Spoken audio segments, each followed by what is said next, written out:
नमस्कार साथियों, आज इस वीडियो में अपने कारणता सिद्धांत के बारे में अध्ययन करेंगे कि कारणता सिद्धांत क्या है। मोटे तौर पर यह पूछ लिया जाता है कि कारणता संपत्ति से क्या अभिप्राय है। तो कारणता के बारे में अपने ये लिख सकते हैं कि कारणता कार्य व कारणों की श्रृंखला का वह सिद्धांत है या कारण और कार्य की श्रृंखला का वह समुच्चय है जिसमें हम विभिन्न प्रकार के कारणता सिद्धांतों का विवेचन करते हैं। जैसा नाम है वैसे इसकी डेफिनेशन है ना। अपने शब्दों में, अपने भावों में व्यक्त होकर आप कुछ भी इसमें लिख सकते हो कि कारणता कार्य कारण सिद्धांतों का एक समुच्चय है जिसमें विभिन्न प्रकार के कारणता सिद्धांत जैसे सत्कार्यवाद, असत्कार्यवाद आदि का हम अध्ययन करते हैं। लेकिन ये कई बार पूछते हैं कि कारण क्या है और कार्य क्या है। छोटे जो आपकी टिप्पणियां जो आती है उसमें ये कई बार पूछा गया है कि कारण से क्या तात्पर्य है, कार्य से क्या तात्पर्य है। तो कारण जो होगा वो क्या होगा, किसी भी वस्तु के उत्पन्न होने में जब भी कोई वस्तु किसी अन्य वस्तु को उत्पन्न करती है तो उसमें जो पूर्ववर्ती अवस्थाएं होती है उन पूर्ववर्ती अवस्थाओं का नाम ही कारण है। और किसी भी वस्तु के उत्पन्न होने में जो बाद वाली अवस्था होती है, जो अनुवर्ती अवस्था होती है, उन्हें ही कार्य की संज्ञा दी जाती है। तो एक वस्तु है, उसने दूसरी वस्तु को उत्पन्न किया तो पहले वाली वस्तु जो होगी वो कारण होगी, वो पूर्ववर्ती होगी। दूसरे वाली अवस्था जो होगी उसे कार्य कहेंगे और वो अनुवर्ती होगी। तो सामान्य क्या हुआ कि कारण जो है वो पहले आता है और कार्य जो है ये बाद में आता है। एक कारण जो है उससे अनेक कार्य उत्पन्न हो सकते हैं। जरूरी नहीं कि एक कारण जो है वो एक ही कार्य को उत्पन्न करेगा। एक कारण जो है उससे अनेक कार्य उत्पन्न हो सकते हैं। यानी हम एक वस्तु के अनेक कारण मान सकते हैं कि इस वस्तु को इसने उत्पन्न किया, इसने उत्पन्न किया, इस वस्तु से ये वस्तु बनी। एक कार्य उत्पन्न जो हुआ है उसके अनेक कारण हो सकते हैं और जिस कारण ने जिस कार्य उत्पन्न किया है वो कार्य जो है वो आगे चल के खुद कार्य बन सकता है और अन्य किसी कार्य को उत्पन्न कर सकता है। कारण ने कार्य को उत्पन्न किया लेकिन ये कार्य जो है ये खुद कारण बन सकता है, क्योंकि यदि वह किसी अन्य कार्य को उत्पन्न करता है। जैसे दूध है, दूध से दही बना, तो दूध जो है यहाँ कारण हो गया, वो दही है ये यहाँ पर कार्य हो गया। दूध कारण, दही कार्य। अब इस दही में ये चूंकि कार्य है लेकिन इसने आगे चल के लस्सी उत्पन्न की। लस्सी है, दही से हम लस्सी बना सकते हैं, छाछ बना सकते हैं।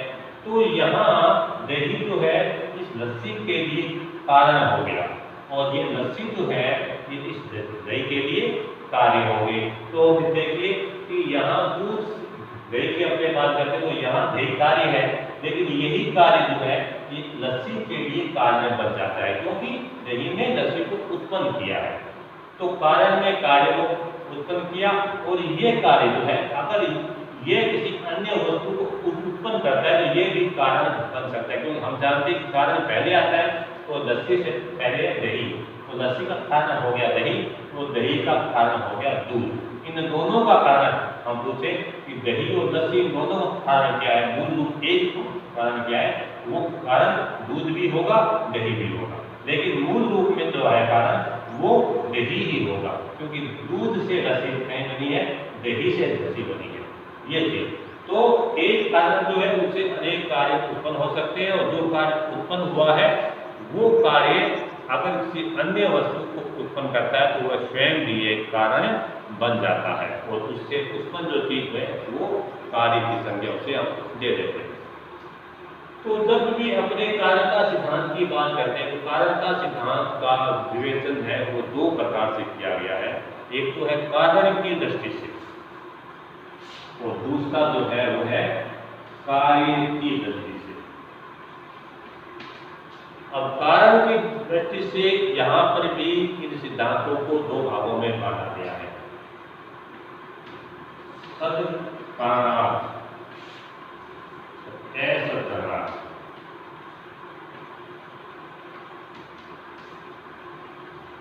या सद कारणवाद या असद और ये कार्य दृष्टि से इसमें सत्कार्यवाद और असत्कार्यवाद। तो कुल मिला के कारणता के 4 सिद्धांत हो गए। कारण की दृष्टि से यदि हमने बात करें तो सत्कारणवाद और असत्कारणवाद, कारण की दृष्टि से सत्कारणवाद और असत्कारणवाद, और कार्य की दृष्टि से अपने बात करें तो सत्कार्यवाद और असत्कार्यवाद। तो सांख्य दर्शन के बारे में यदि अपने बात करें, सांख्य दर्शन का सिद्धांत कौन सा है, तो सांख्य दर्शन का सिद्धांत है सत्कार्यवाद। सत्कार्यवाद क्या? तो सांख्य दर्शन क्योंकि इस बार अपने पेपर में सांख्य योगी है, इसलिए अपने केवल सत्कार्यवाद के बारे में पढ़ेंगे, क्योंकि सांख्य योग दोनों ने ही सत्कार्यवाद सिद्धांत को स्वीकार किया है।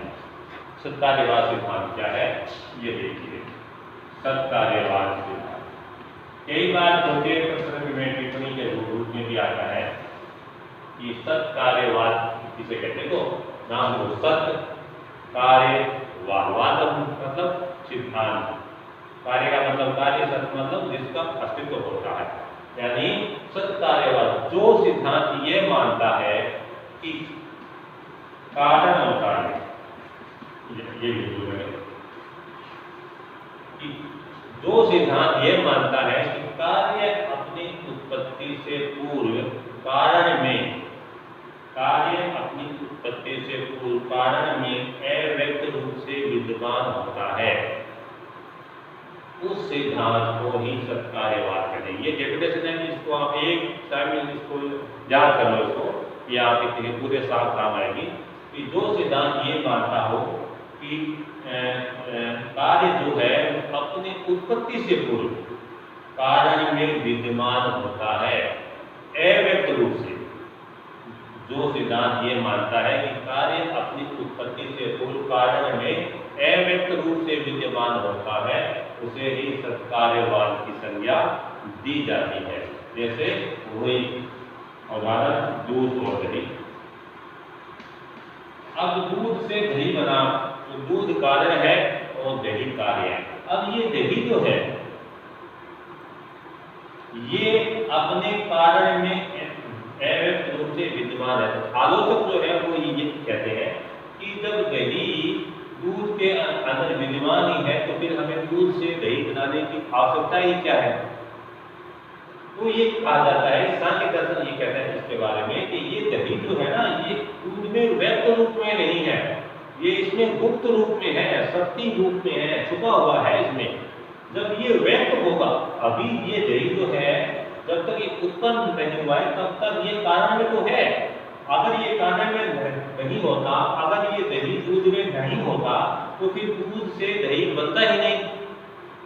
इसका मतलब दूध से दही बना है, इसका मतलब क्या है कि अगर दूध से दही निकला है इसका मतलब ये दही है, ये दूध के अंदर पहले से था, लेकिन हमें दिखाई क्यों नहीं दिया? दिखाई इसलिए नहीं दिया क्योंकि ये अव्यक्त रूप से दूध के अंदर विद्यमान था। इसलिए सांख्य दर्शन में जब भी इसकी डेफिनेशन दो आप तो अव्यक्त के नीचे अंडरलाइन आप जरूर करना। अव्यक्त जो सिद्धांत ये मानता है कि कार्य अपनी उत्पत्ति से पूर्व कारण में अव्यक्त रूप से विद्यमान रहता है, उस सिद्धांत को सत्कार्यवाद कहा जाता है।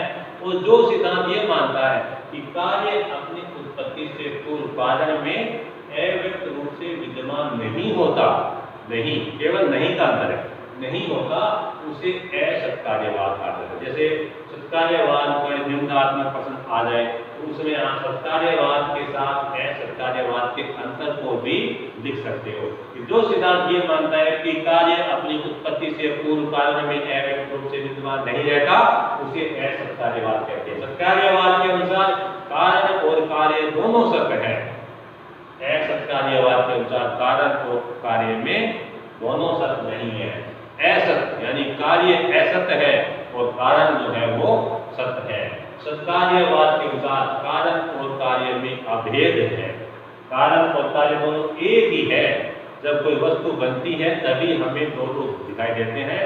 मूल रूप में तत्व की बात करें तो दूध और दही तत्व की दृष्टि से मिट्टी और मिट्टी के बर्तन, अगर अपने एलिमेंट की दृष्टि से बात करें तो मिट्टी और मिट्टी के बर्तन दोनों एक ही है। उसी प्रकार कारण और कार्य दोनों में तत्वतः कोई भेद नहीं है। मूल रूप से तत्व की दृष्टि से ये दोनों एक ही है, इनमें अभेद संबंध है। जबकि असत्कार्यवाद मानता है कि कारण और कार्य इन दोनों में भेद संबंध है, दोनों में अंतर होता है। और अंतर होता है इसलिए हम एक को दूध बोलते हैं, एक को हम दही बोलते हैं, वो इसकी आलोचना में बोलता है। तो मुख्य रूप से ये है सत्कार्यवाद, यानी जो सिद्धांत यह मानता है कि कार्य अपनी उत्पत्ति से पूर्व कारण में अव्यक्त रूप से विद्यमान होता है, उसे सत्कार्यवाद कहते हैं। अब सत्कार्यवाद के अनुसार इसके आगे चल के दो रूप हो जाते हैं, एक है परिणामवाद, एक है इसका विवर्तवाद। बात ये आती है कि कारण जो है, कार्य जो है वो कारण में अव्यक्त रूप से विद्यमान है, लेकिन जब एक कारण से कार्य बना, तो जब कारण से कार्य बना तो कार्य में कारण का रूपांतर है वो वास्तविक रूप में हुआ या अवास्तविक रूप से हुआ। जब कारण से कार्य बना, कारण का रूपांतर कार्य में हुआ, तो कार्य में कारण का रूपांतर जो हुआ वो वास्तविक हुआ या आभासिक हुआ।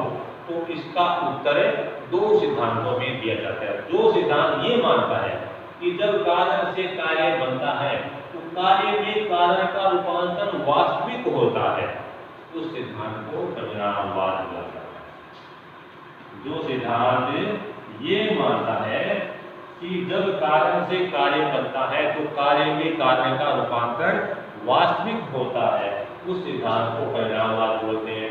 जो सिद्धांत ये मानता है कि कारण से कार्य में जब रूपांतर होता है तो कार्य में कारण का वास्तविक रूपांतर नहीं होता, केवल आभासिक होता है, उसको विवर्तवाद या आभासवाद भी बोलते हैं। विवर्तवाद या आभासिक, यानी कारण से जब कार्य बना तब कारण में कार्य का रूपांतर वास्तविक हुआ, तो उसको हमने बोला परिणामवाद। कारण से कार्य बना लेकिन कार्य में कारण का रूपांतर वास्तविक नहीं हुआ, केवल नाम रूप हुआ, केवल आभासिक हुआ, तो उसको हमने नाम दे दिया विवर्तवाद। अब इस परिणामवाद के भी आगे चल के दो रूप होते हैं। एक सिद्धांत को हमने बोलते हैं ब्रह्मा परिणामवाद, ब्रह्मा परिणामवाद, और दूसरे को बोलते हैं प्रगति परिणामवाद।